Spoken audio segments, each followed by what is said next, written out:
disso daí, que eu tô errando na pandemia, disso daí, tudo mentira. Continua usando essa máscara, esculhambar tudo, mas eu estou fazendo tudo certo. Quem erra? Olha o Beni, como sempre, vai. Lá vou eu errar de novo. No mesmo evento em que falou um palavrão no Rio Grande do Norte, Reinaldo, a gente vai ainda ver esse assunto hoje. O presidente Jair Bolsonaro defendeu a condução do governo federal na pandemia. E ele disse que não errou nenhuma vez nesse período, que o governo não deu nenhuminha bola fora. Segundo Bolsonaro, quem errou foram os governadores e os prefeitos. Aí ele voltou a usar o mesmo discurso de sempre, afirmou que a política do fica em casa levou a mortes e ao desemprego e voltou a contar a velha mentira sobre o Supremo não tê-lo deixado agir.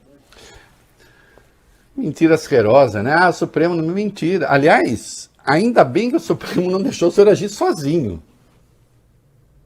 Ontem, eu fiz a entrevista no Clubhouse com eu, Leandro Demore, com o ministro Gilmar Mendes. Passamos por aí, ainda bem que o Supremo não deixou o senhor agir sozinho, porque senão o senhor teria proibido todas as medidas para tentar conter o vírus. Nós não teríamos 630 e poucos mil mortos, aliás, o número preciso para mim. Nós teríamos, sei lá, 1,5 milhão, 2 milhões, sem contar o caos nos hospitais. Não, o senhor errou feio. Né? Agora, você não vai perguntar quantas vacinas eu comprei, né? Porque não é minha função comprar vacina.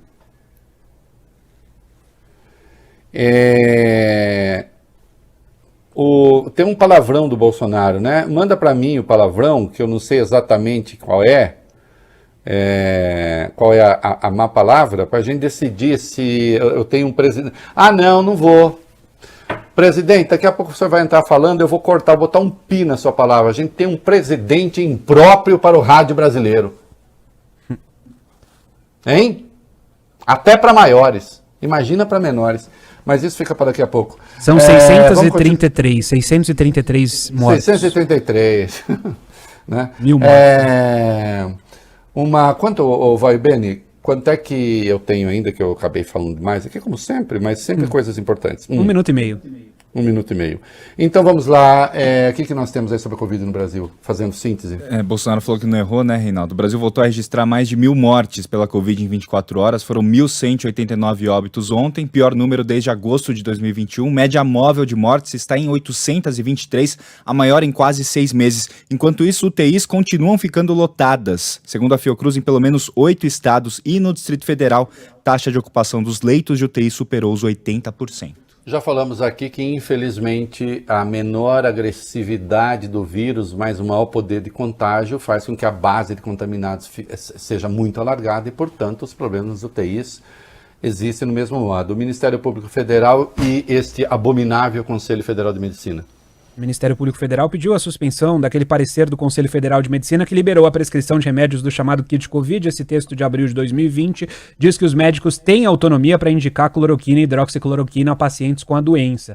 Praticamente 2 anos se passaram e a diretriz não foi atualizada pela entidade, que é presidida ainda pelo Dr. Mauro Ribeiro. O MPF argumenta que o Conselho Federal de Medicina contraria orientações da Organização Mundial da Saúde e da CONITEC, a Comissão Nacional de Incorporação de Tecnologias no SUS, ligada ao Ministério da Saúde. Além da suspensão do documento, o MPF também pede ao órgão que discuta uma punição aos médicos que receitarem esses remédios daqui para frente. Aliás, eu estava conversando outro dia com o Drauzio Varela, e, aliás, o Drauzio, meu colega colunista da Folha, adoraria ver o Drauzio escrever um artigo falando sobre a liberdade do médico de prescrever terapias, né? Que, notem que isso é parente da liberdade de expressão, parente da imunidade parlamentar. Um médico pode prescrever qualquer coisa em nome da liberdade terapêutica? Como é que é? Eu acho que essas pílulas de ervas emagrecem. Eu acho. Mas pode provocar uma hepatite fulminante e matar. Qual é a liberdade terapêutica do médico? Liberdade de quê? Eu acredito que seja uma liberdade restrita àquilo que a ciência oferece, não? E se for experimental, aí a pessoa precisa saber. Mas mesmo em sendo experimental, você tem de ter alguns acenos da ciência, ao menos, que indiquem que aquilo pode eventualmente funcionar, se não é crime.